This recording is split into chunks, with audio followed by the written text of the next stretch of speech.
Okay. Woo! I'm lighter than I thought. Good. Okay.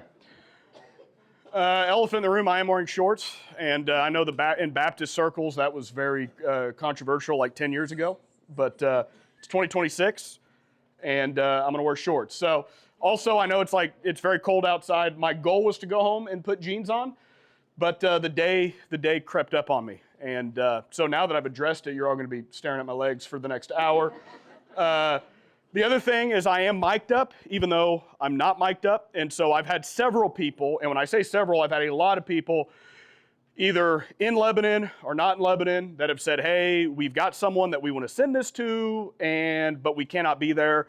And so what we will do, Jaden, who's behind the camera, we are going to do our best to record and to send to whoever. And I don't know, Jaden, if the goal is to publish it or what. You're nodding yes, and so the goal will be to publish it, and then you can send it via there. I found out about this 7 minutes ago, so I'm all for that. I love that our communications team is up and at 'em. So, good news, bad news. Which one do you want first? Bad news. Okay. This section of the spring is going to be the most academic hour that I do, which means, as Mark came in, he said, don't be using too many big words. There's going to be plenty of syllables in this hour. And so I will try to make this as simple as I can. That's the bad news. Here's the good news. This will be the most important week I do in the entire spring, is the week that we are doing right now, which has to do with the historical Jesus, because to me, this is the most relevant portion of apologetics. It goes back to Jesus. We're not just arguing a God. We're not just arguing a higher power. We are arguing a specific worldview that has to do with a death, burial, and historical resurrection, which is Jesus Christ. And I hear Christians all the time say, well, I believe Jesus rose again because I have faith. And that is a terrible answer. Faith has a portion, but that we have much more than just faith, or the Bible tells me so. And 1 Corinthians 15:14, as Paul is writing, he says, if Christ did not rise, then our teaching is useless, and so is your faith. And so if Jesus did not rise, we should sleep in on Sundays. This building should be turned into a soup kitchen. Pastors like me need to be out of a job because our job is useless. Our teaching is useless. And more importantly, for many of you, the faith that you put into Jesus Christ, that you devote your life to, if he did not rise again, your entire life is useless. It has no point. It has no purpose. And the value of your faith ultimately means nothing. So again, this is the most important, crucial part of apologetics is, did Jesus rise again? If he did not rise again, then for most of us, our life is futile. However, if he did rise again, then everything we do should be hindered on that point. So, this is a former American Atheist magazine editor, Edmund Boharsky, who was asked about Jesus. Of course, he was a prominent atheist. He's passed away. But when he was asked about Jesus, he said, well, Jesus certainly existed, and Jesus was a teacher. By all accounts, he taught good things, right? Love thy neighbor, do unto others, the golden rule, all of that stuff. We don't disagree with that. Atheists don't disagree with that. I know many atheists that are moral people. I know some atheists that are more moral people than some Christians that I know. So the issue, as Edmund Boharsky would say, it's that, yeah, Jesus lived, yeah, he taught, yeah, he did good things. He was a brilliant orator. He spoke very well. He was very influential. But many humans have said nice things and have spoken well, yet have not been born of a virgin and rose from the dead. So, let me ask you this, and I did this last time because I want to debate you all as an atheist, even though I'm no longer an atheist. How do you respond to Edmund Boharsky, who says, fine, Jesus lived, fine, he said nice things, he was a convincing guy, but ultimately he was a carpenter that talked a lot. And he was effective, and he was persuasive, but that doesn't mean he was supernatural. It doesn't mean he was God. It just means he may have said some nice things. Again, you're now approached in the hallway, if you're a student or at Dollar General or at the bank, and someone asks you this question, you're a Christian. How do you respond to that? What would you say? Anybody? Perkins. He performed miracles allegedly. Yeah, there's some people that said he performed miracles, right? We could argue miracles. You know who else has allegedly performed miracles? David Blaine, David Copperfield, Chris Angel, the one dude from Branson, not Soji Tabuchi or Yakov, but the other guy, Jim Stafford. He turned water into wine allegedly, but okay, fine. But what about the things he said? Could Jesus have simply said some really nice things? Let's say Jesus stood up on a hill and said, love one another. Why does that mean that he literally rose from the dead? Why does that mean that he was born of a virgin? What would your response be? Or would it be to just stare and say, well, I believe it because I have faith? Joe, what would you say? Well, I think the resurrected Jesus, I believe, and correct me if I'm wrong, there were over 500 eyewitnesses account. According to who? To Paul. Did Paul have motive to say there are 500 witnesses? Sure, he wrote half the Bible.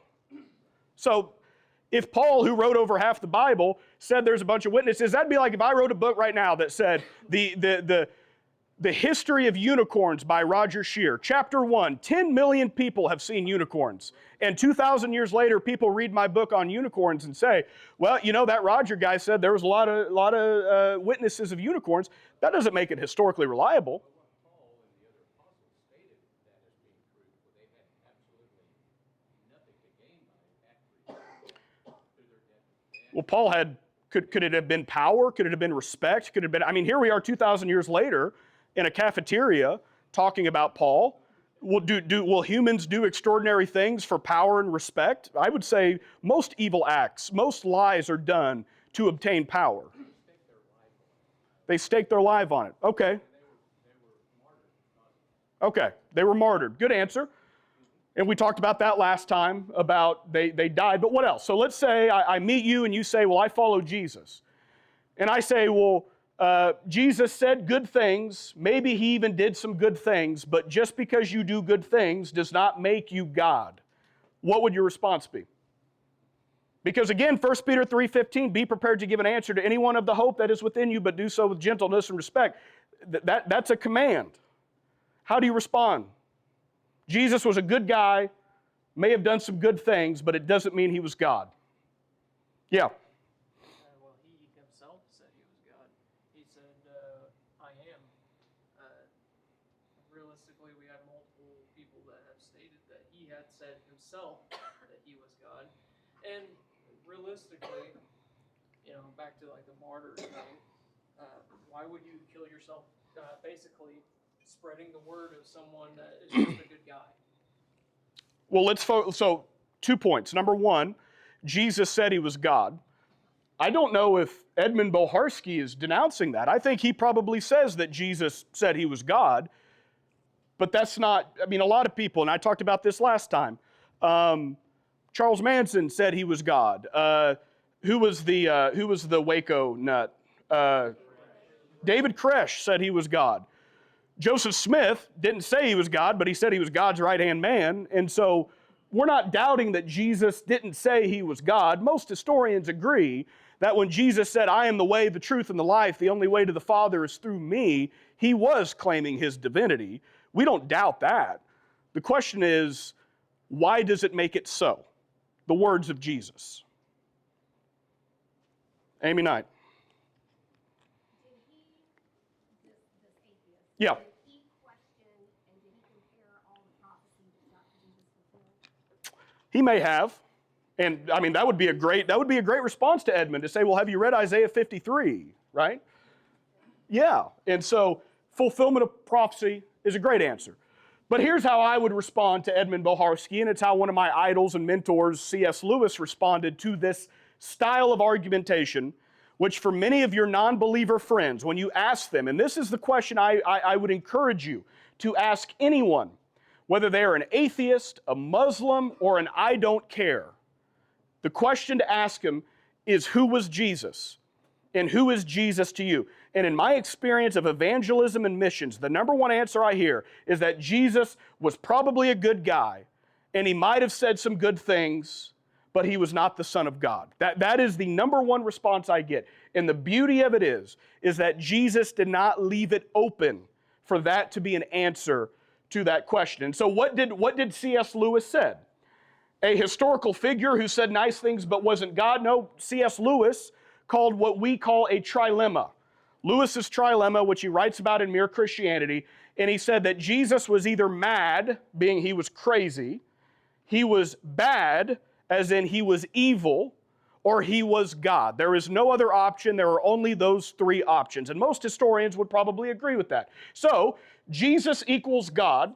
If he's not God, he's either a liar, he made it up, which would make Jesus evil, right? If I tell you I'm God, and you believe it, and you die based off of the lie I told you, what does that make me? Evil. What else? A con man, a sociopath, all of those things. Yeah, it would make me a false prophet. There would probably be a lot of Oxygen documentaries on how bad of a guy I am. That not only did I say I was God and made it up, but I convinced you to go jump off a cliff because of the belief that I am God. That would have made Jesus evil. So the idea that Jesus was a good guy, but he said some nice things. He kind of pranced around like Barney or Mr. Rogers, and he said love one another, but then he convinced a bunch of people to get crucified, beaten, tortured, and beheaded because he lied about being God. That wouldn't make Jesus a good guy. It would make him evil.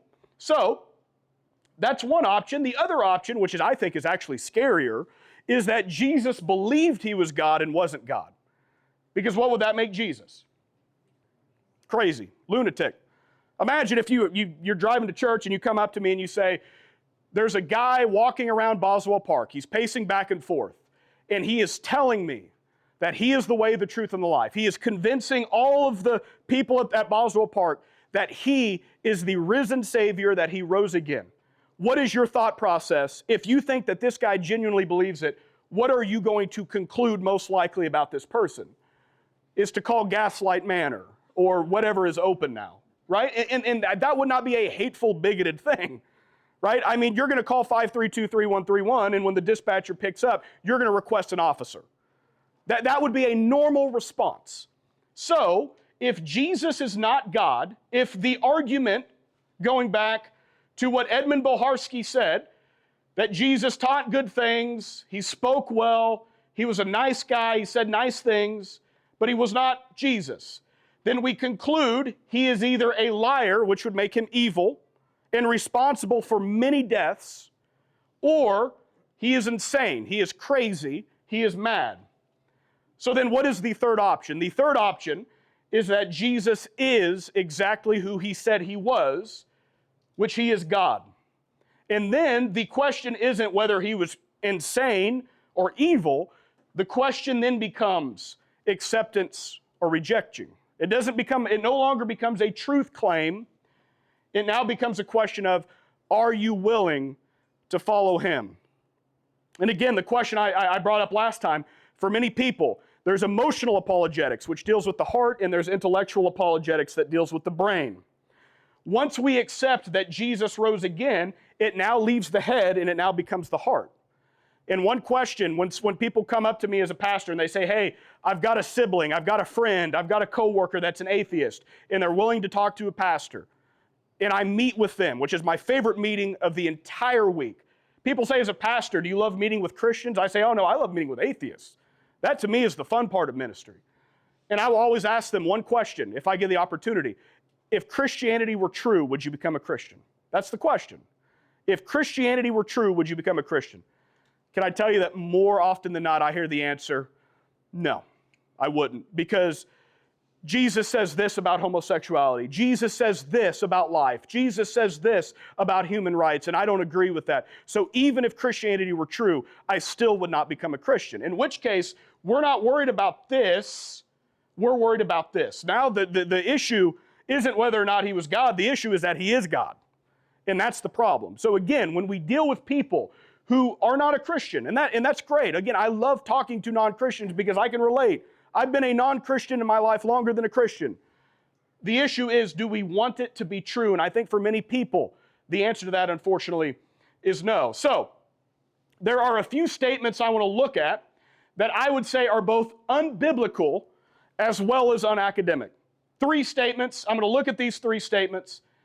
Number 1, the Bible is inadmissible in determining the historicity of Jesus. So that basically the Bible is a book believed by Christians, written by Christians, therefore it is not admissible. So, if you believe the Bible is the inerrant, infallible, inspired Word of God, why can you believe the Bible to be true about Jesus if it was written by Christians for Christians? Why is that now admissible? Let me ask you, what would your answer be?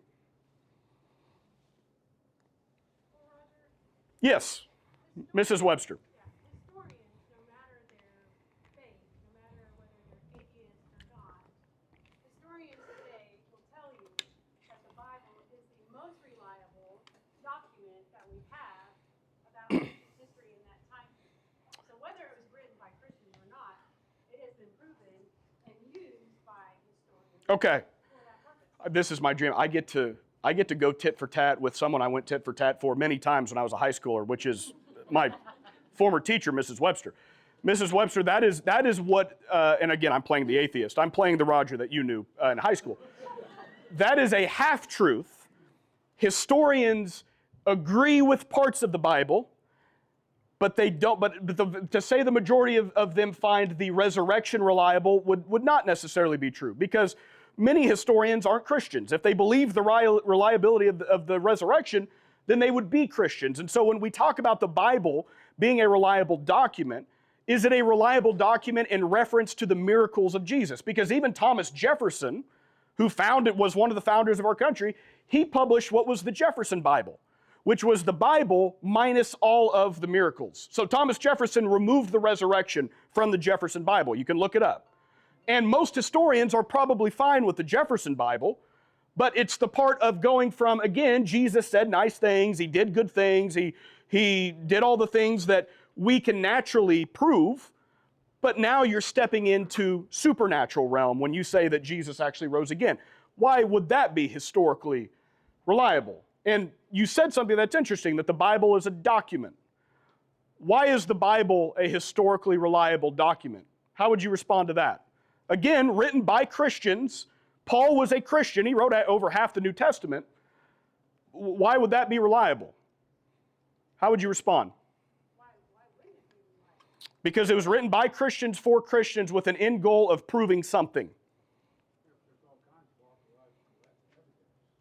It has the historical characters that you can prove and the places that he went and who was in charge at the time. So does the Quran. So, I mean, the Book of Mormon, our archaeologists say that there's parts of the Book of Mormon that could be deemed historically reliable. If I wrote a book now, again, let's go back to my fake book, The History of Unicorns by Roger Sherrer.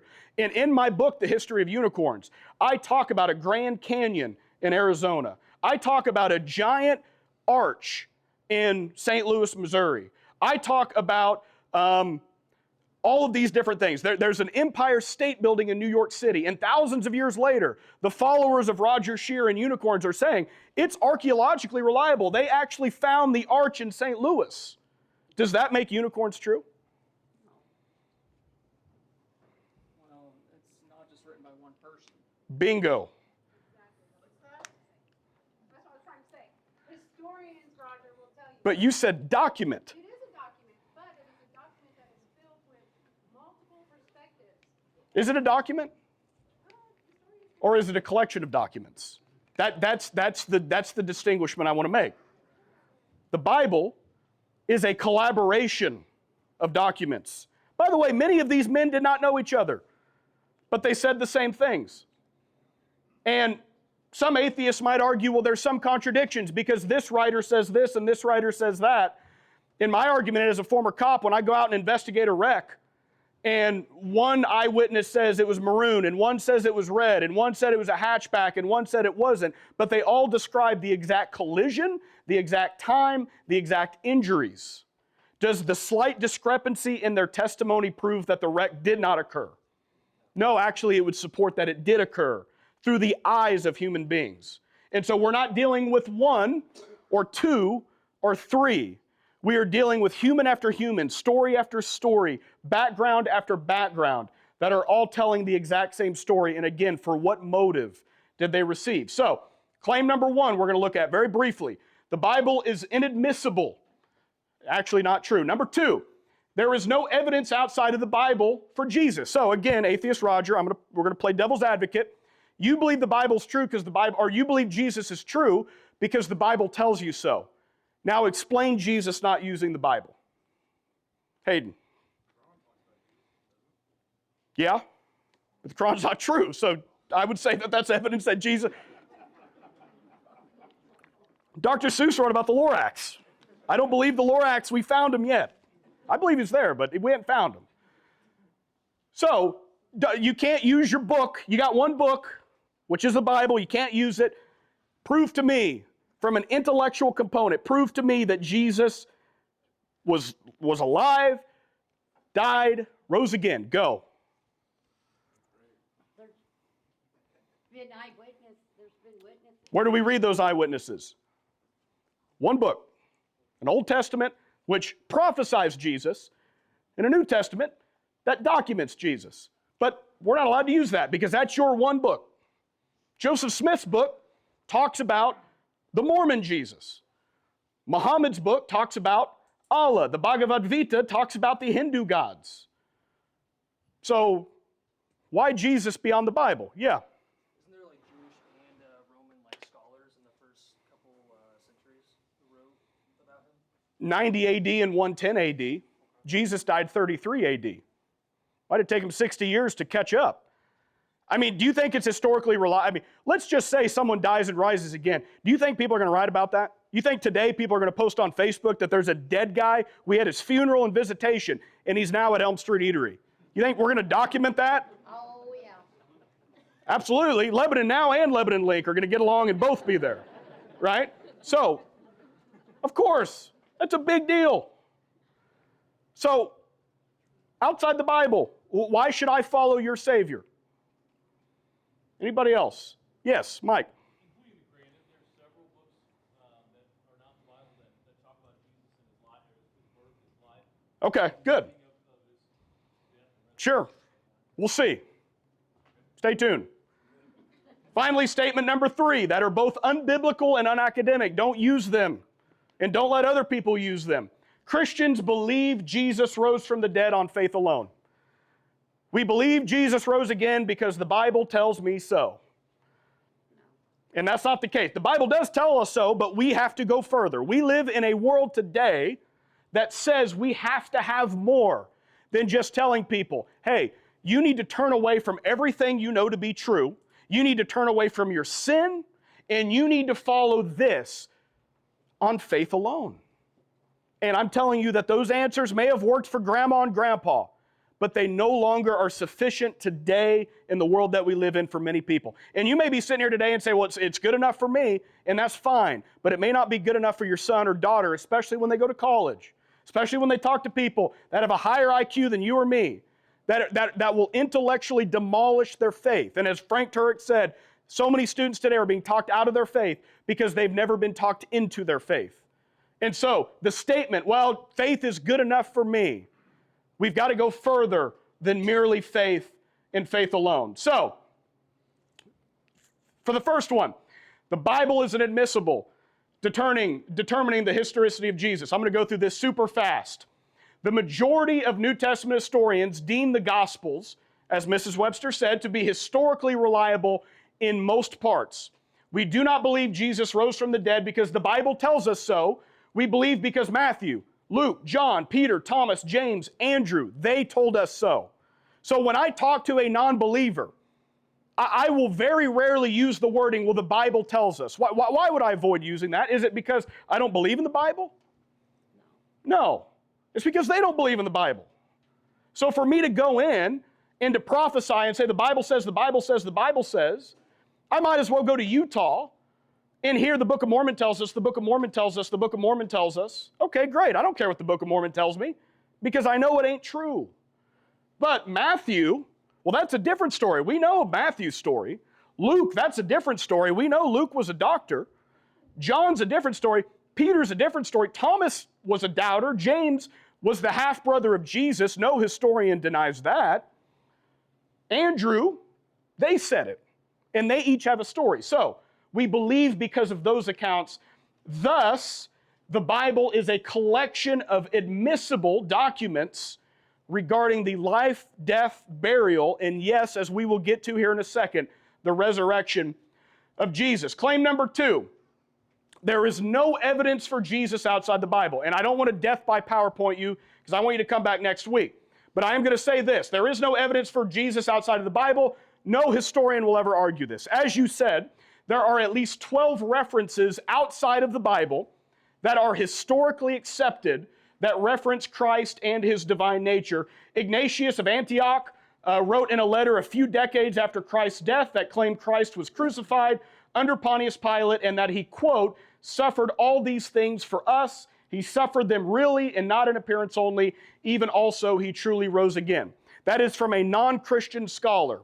The most historically accepted non-biblical document comes from Josephus, a historian who refers to Jesus twice. The first reference he writes in one letter, he says the brother of Jesus who was called Christ, referring to James, but probably the most accepted document when it comes to extra biblical sources, that are sources that are outside the Bible, comes from this letter that he wrote that was called the Antiquities of the Jews. It was written 93 AD. And I'm going to read this, but you can look this up. Historians that don't believe Jesus was God believe that Josephus wrote this. And Josephus was writing to Jews. He did not have any motive to write this and make it up. But this is what he wrote. He said, "And in this time there was a certain Jesus, a wise man, if indeed one ought to call him a man, for he was a doer of incredible deeds, a teacher of men who received truisms with pleasure. He brought over many from among the Jews and many from among the Greeks. He was thought to be the Christ. And when Pilate had condemned him to the cross at the accusation of the first men, among us those who at first were devoted to him did not cease to be so. For on the third day it seemed to them he was alive again." So there we have the resurrection written by an extra biblical source, had spoken such things and thousands of other wonderful things about him. And up until now, the tribe of Christians who were named from him has not disappeared. So the argument, oh, well, you have the Bible but nothing else. No, we have a historically accurate, reliable, and accepted extra-biblical source of somebody who affirms the death, burial, resurrection, and the following of Jesus that was found in the early church. Claim number 3, Jesus' resurrection is merely faith. And I'm going to go grab, I've got a collection of books, and I'm not going to go through all of these, but I picked just a few of them off my bookshelf. This actually, at Ozarks Technical Community College, was a book, I still have this from my freshman year at OTC, with our Intro to New Testament professor. And this was the book for our college class that I had to buy from the OTC bookstore for $280. It's on Amazon for $5.99, but welcome to college. So, did Jesus exist? The Historical Argument for Jesus of Nazareth by Bart Ehrman. Now, this is incredible for a few reasons. One, he was the president of Princeton Theological Seminary. He is one of the most eminent New Testament scholars in the world. He is one of the most quoted and cited New Testament scholars in the world, and he's an atheist. He does not believe that Jesus was the Son of God. He does not believe Jesus rose again. But every claim that I am going to say from here on out is written in Bart Ehrman's book. Because Bart Ehrman, as the most respected New Testament historian who does not go to church, he affirms all of these facts. So for someone to say that the resurrection of Jesus is merely a faith-based statement made by pastors like me that are just trying to make a quick buck, the fact of the matter is that is not true, as we're going to go through very briefly from Professor Bart Ehrman.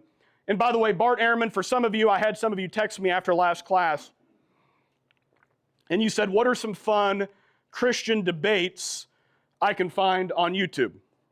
One of my favorite debates of all time, I quote it a lot, is Dinesh D'Souza versus Bart Ehrman on Jesus. I think it's a very easy debate to understand because Dinesh D'Souza is not a New Testament historian. He's a political guy. I think he was on the Reagan administration. And he's debating Jesus with Bart Ehrman. And to me, it is one of the easiest debates. If you want to listen to a debate that's not going to fly over your head, listen to Bart Ehrman's debate with Dinesh D'Souza. So again, Bart and I would disagree on who Jesus was, but we would not disagree on a lot of the facts of who Jesus was. So this is where I'm going to get a little academic, but hey, it's going to get fun. So hopefully I don't lose you. But what we're going to talk about is a minimal fact. And this is where, as Christians, we need to understand this. So if you're here and you're a believer in Jesus, understand what this is. A minimal fact is strong evidence that is granted by most critical scholars, even skeptics. Each event has to be established by more than one adequate scholarly evidence. Finally, the vast majority of contemporary scholars have to acknowledge the historicity of the occurrence. So I'll give you a historical example. Let's say that you believe that Lee Harvey Oswald did not kill JFK. And I believe that Lee Harvey Oswald did kill JFK. A minimal fact between you and I would be that JFK got shot. Why is that a minimal fact? We don't agree with who did it. We agree that JFK got shot. So a minimal fact is something that even non-Christians like Bart Ehrman say, yeah, we're good with that. We accept that. So when you go and you talk to a non-Christian and they say, well, we don't even know that Jesus existed, understand that 99.99% of New Testament historians accept that Jesus existed. So we are talking a minimal fact, not by every single scholar, because scholars disagree, but by most critical scholars, the vast majority of contemporary scholars. Everything I'm about to show you, even the atheists will say, yeah, we believe that to be true. There's 6 of them I'm going to go over today. And you can find these. This is Luke's professor, but probably the best author on this topic is Dr. Gary Habermas, and these are just 3 books I would recommend. The Case for the Resurrection of Jesus, The Historical Jesus, and then if you want to just read this on the toilet, you can get it read in 3 days. Evidence for the Historical Jesus. It is a very short book. This is enough right here if you're not a reader. Gary Habermas is a PhD. He was one of my professors. He has done debates, but he is the one that put together the minimal facts that are historical. So again, atheists and Christians alike that are reputable, peer-reviewed New Testament historians, these 6 things are undisputed in academia. Number 1, Jesus was crucified and buried in a tomb by Joseph of Arimathea. Number 2, Jesus' tomb was found empty by a group of women followers. Number 3, there are post-mortem. What does post-mortem mean? He's dead. After death, appearances of Jesus following his burial. Number 4, the disciples were transformed from fearful to bold proclaimers with zero benefit or motive, as Joe attested to. They didn't get any money writing this book. There was no book deal. There was no New York Times best-selling Bible when they were writing these words. Number 5, James, the half-brother of Jesus, who, by the way, was skeptical. He became a believer, and not just a believer. He became one of the first pastors in Christian history. And then finally, number 6, Paul, who is a public persecutor of Christians, became a believer. I'm going to fly through these 6 facts. And again, I know some of this may get thick and heavy. That's fine. Follow along as best as you can, because this is the best evidence for our Christian faith, and it's not even close. So number 1, Jesus was crucified and buried. So Tacitus was a Roman historian that hated Christians. He hated Christianity. He was a reputable historian, but the Romans did not love Jesus. Rome was not a big fan of Jesus, and yet Tacitus wrote, Christ, from whom the name Christian has its origin, suffered the extreme penalty during the reign of Tiberius at the hands of Pilate. So we have a historian who was reputable, but not only wasn't a Christian, he didn't like Christians, yet he affirms the death and burial of Jesus. And then finally, number 2, it is highly improbable that Joseph of Arimathea was a Christian invention. Thus, I do not think it is disputable that Jesus was buried. And that's written by New Testament historian N.T. Wright. So again, we know Jesus died. We know he was buried. Fact number 2, the fact that the gospel writers state women found the tomb is an embarrassing detail. Because again, our second fact is that the tomb was found empty. Why would it have been embarrassing that the women found the tomb? Well, that's not nice. I love women. But back then, Women didn't have no importance. exactly, Okay. Such as what? Why were women, what was one thing that women were not allowed to do 2,000 years ago? Teach, read. The famous Torah, or the famous rabbi said, I would rather burn the Torah than teach it to a woman. Worship in the temple, they were not allowed because they were considered unholy. What about in court? We're allowed to testify in court. So you got these brilliant disciples that are making up this story. They're playing a game of Mad Libs, and they're sitting around because they want to be the heroes, and they find a bunch of women who, if they step into a courtroom, the judge is going to say, no, you can't swear in. You're not allowed to testify. What you say happened actually is not admissible. And these disciple writers that allegedly made this up, you think that they just included that the women were the heroes of the story? Making the women of the hero of the story removes any motive. If I'm going to make up a story of some incredible act, and I'm making it up for myself, 99 times out of 100, I will be the hero of the story. In Mormon theology, Joseph Smith is the hero of the story. In Islam, Muhammad is the hero of the story, to the fact now that if you draw a depiction of Muhammad in Islamic countries, you get murdered, because that's the reverence and holiness they have for Muhammad. If you make up a story, you are going to make yourself the hero of the story. Not only did they not make themselves the heroes of the story, they made the most unlikely people the heroes of the story. It would be like if you were writing a book in the South in 1850s to a bunch of slave owners, and you made up a story where the slave saved the day. It wouldn't make any sense at all. Not only that, what did Peter talk about with him when Peter's telling his story and it's being written down? What does Peter say? Did he always follow Jesus to the very end, and he never doubted, he never rejected? Is that what Peter said? If he made this up, that would make sense. No, what did he say? How many times? Who called him out on it? Was it the prophet, or was it the king? Was it an emperor? Who called him out? It was a little girl that said, hey, aren't you the one that was following Jesus? No, that wasn't me.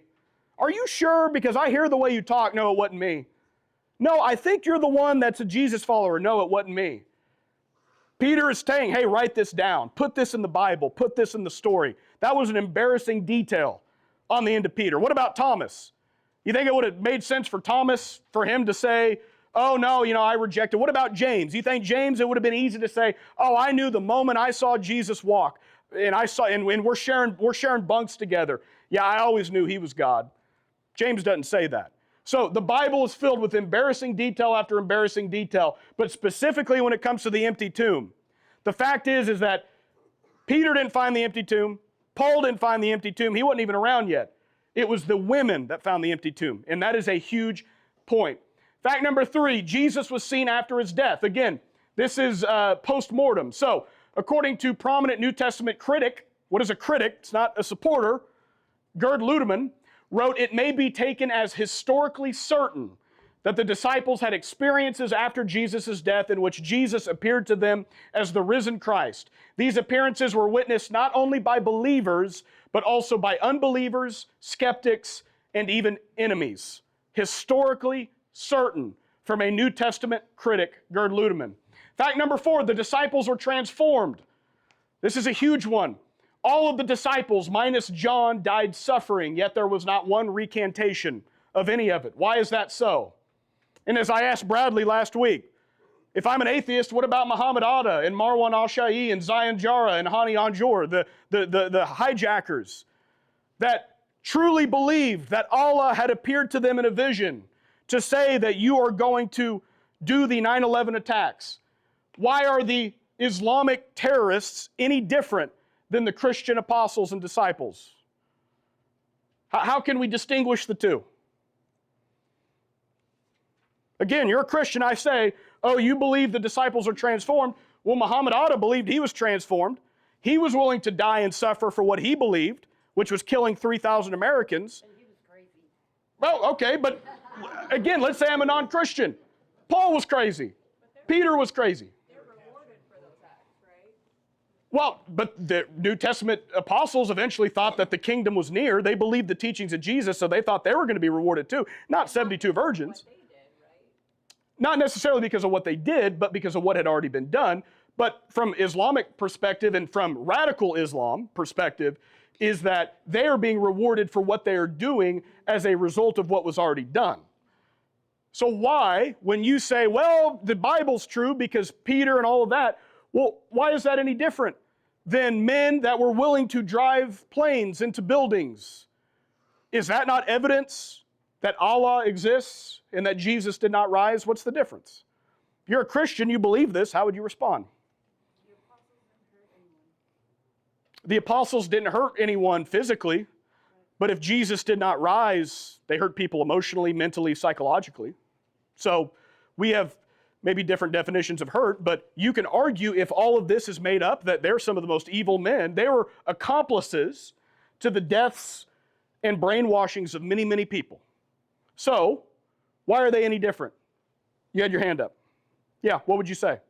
Oh, I was going to kind of go Okay. Anybody else? Mike? Well, not only were they eyewitnesses, but they were tortured in order to try to get them to recant. Would that not go against what you're asking? Well, I mean, yeah, they certainly, there was torturing involved, but I mean, I think from a physical perspective, these 9/11 hijackers, there was probably torturing involved in terms of what they did. Well, no one was tortured in order to get them to recant. I mean, they lived with Jesus and then was tortured in order to recant. The difference is they died in Okay. So you're scratching, and this is what I want you to remember. If you take notes, this is what I'd say.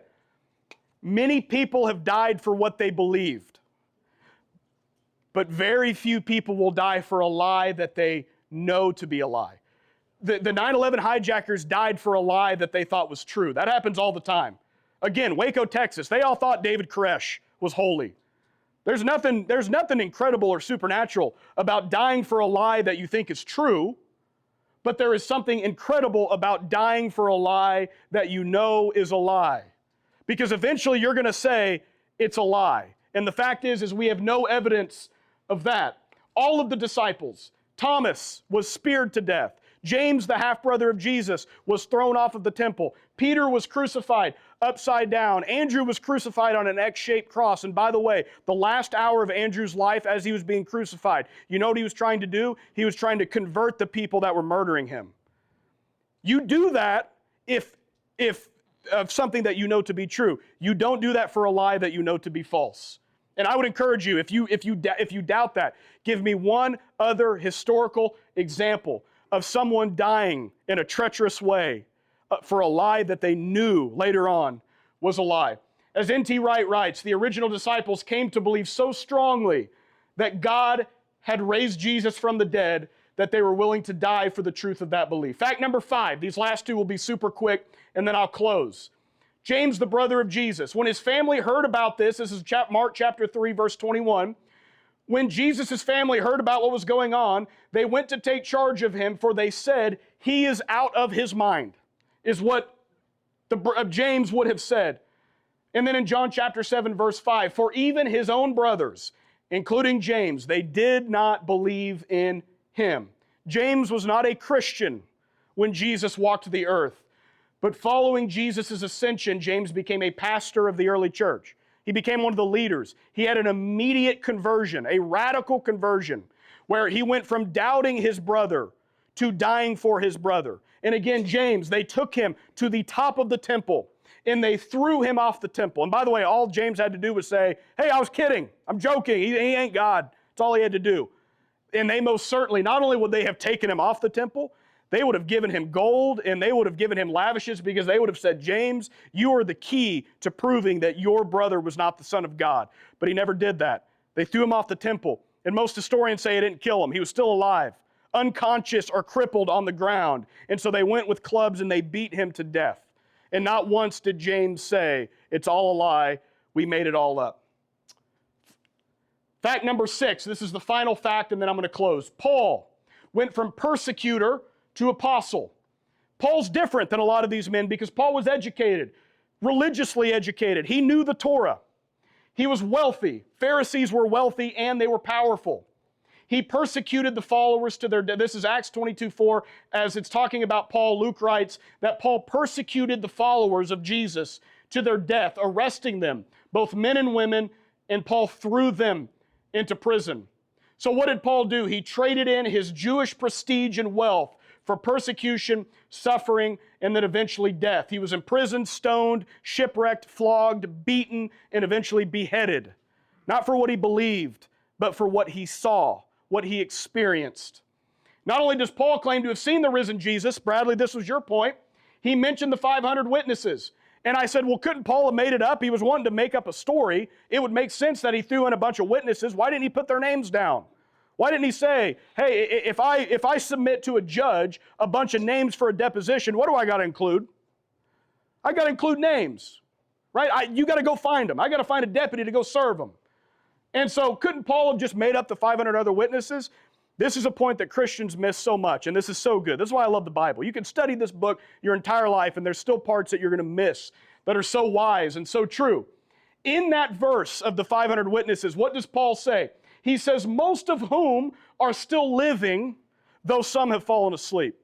Why does that give us historical credence that these were not made-up witnesses? Yeah. Those who are alive can critique his letters. Absolutely. If I tell you a lie and you say, who are the witnesses? And I say, oh, it's these people, and you say, where can I find them? And I say, you just missed them. You're like, they're at an appointment? No, they're dead. You can't talk to them. No, Paul is like, if Paul's making this up, he's cocky. Because he's saying, oh, you can find most of them. They're still living. And so the easiest thing for Paul to say if he was lying is there are 500 witnesses that are all now with Jesus in heaven. And you can speak to them when you get to the other side. But they saw it happen. No, he doesn't say that. He says most of them are still living. And so we can imagine that many people read this and they went to Paul, or they went to the people and they said, okay, who were these witnesses? And so the fact is the 500 witnesses becomes reliable because Paul makes them reliable. He doesn't say that they're all in the grave. He makes them readily available for the audience that he is writing to. So, in summary, most historians, atheist and Christian alike, accept these facts. Number one, that Jesus was killed by crucifixion and buried immediately after. And by the way, we know the atheist historians agree with this because they explain it away with bad theories. The stolen body theory, the swoon theory, which is that Jesus was unconscious on the cross. That's called the swoon theory. They don't argue that Jesus didn't die. They don't argue that Jesus wasn't buried, or some of them argue that he died. But they say, oh, well, Jesus, he just got knocked out on the cross. Why is that a terrible argument? Can you give me one Roman crucifixion in the history of Roman crucifixions that led to a really bad headache? No, the American Medical Association in 1978, they investigated. By the way, the American Medical Association is not part of the Southern Baptist wing, okay? The American Medical Association wrote in their journal on the crucifixion of Jesus that Jesus most certainly was murdered on the cross, and there is no way he could have survived. I preached on that a couple of Easters ago. It was one of my favorite messages I ever got to preach. So we know Jesus wasn't knocked out, or the other argument that, well, they stole the body. The apostles wanted to continue this lie, so they went to the tomb and they stole it. Why is that insane? How do you steal a body at a tomb that Jesus was buried in? Who do you got to get by? You got to get by Roman guards. What did Roman guards have?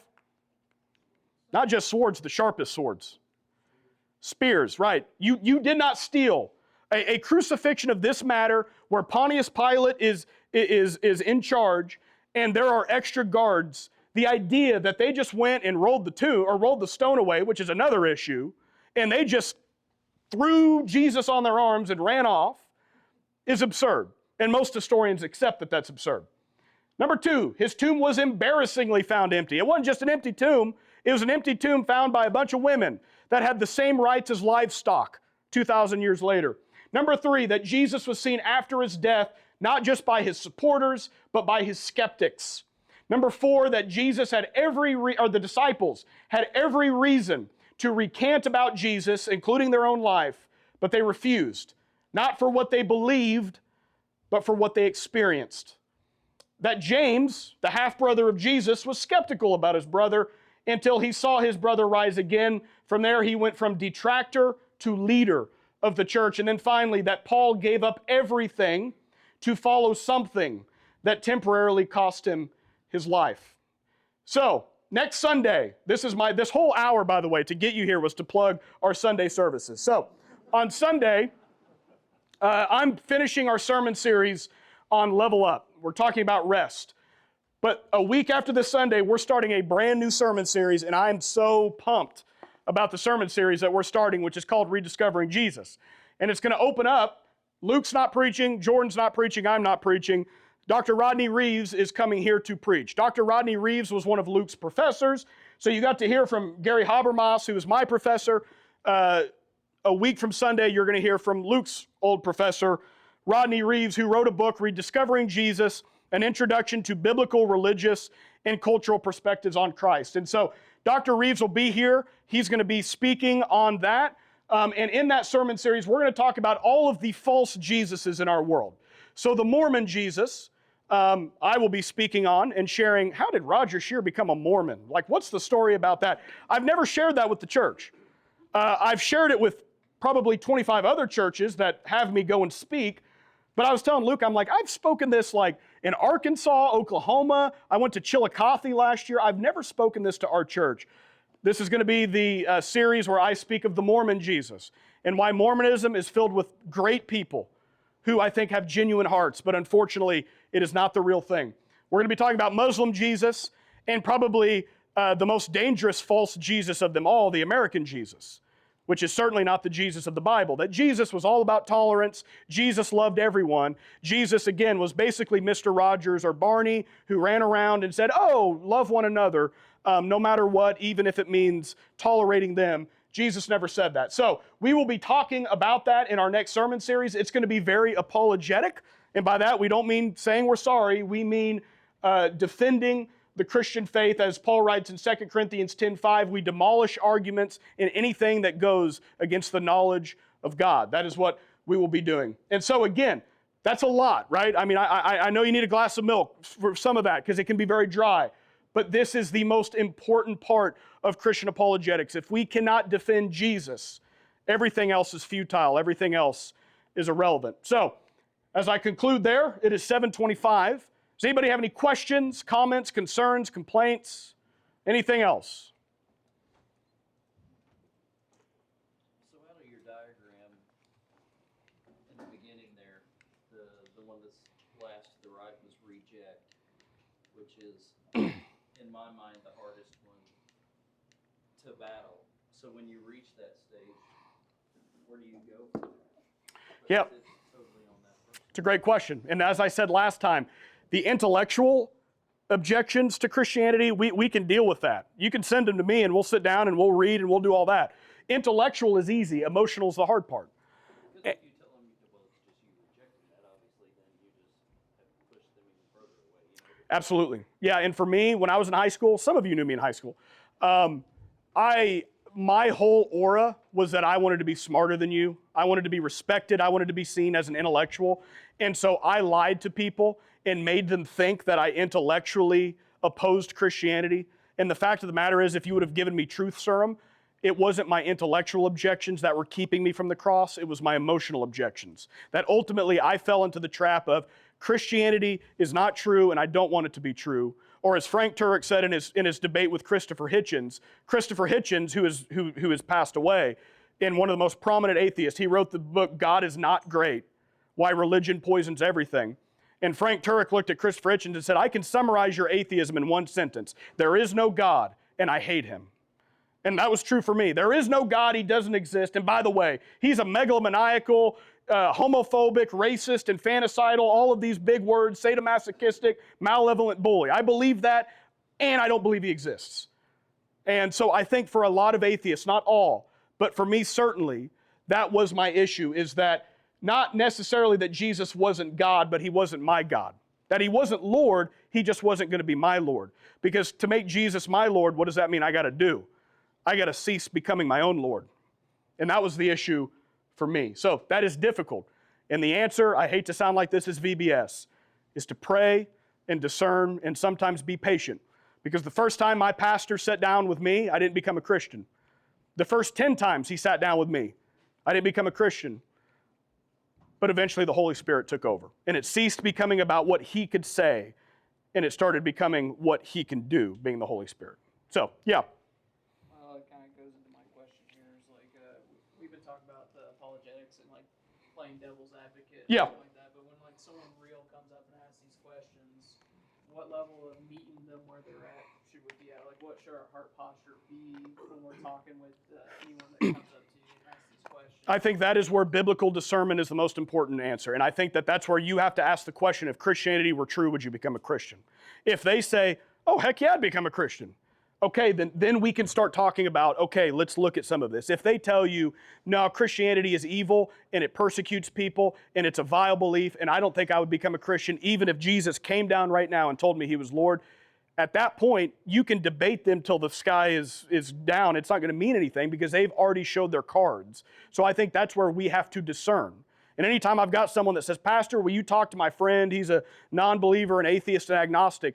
I always have to use biblical discernment within 5 minutes of meeting them to find out what is their motive, what is their intent, and how can I lovingly and softly guide them. Because again, 1 Peter 3:15 says we have to be prepared to give an answer, but what does it say? We have to do so with gentleness and respect. And sometimes gentleness and respect is saying, I'm not going to give you a concussion with the Bible. I'm not going to hit you over the head with the Bible, because that might not be the best answer to get you into church or to get you into heaven. But I'm going to play the long game, right? Jesus played the long game with his half-brother. He literally rose again. That was his long game. And so sometimes that's where our discernment comes in to be able to make that decision. So, very good. Well, guys, it is 7:29. I appreciate it. The only person that got up and left was our director of missions, but he told me he had to go somewhere, so we love Bradley. But guys, I appreciate it. Again, we will be back next week, and please, please, please, I really appreciate you guys making this a priority. It's going to be a lot of fun, and we will be back next Wednesday. So, see you guys.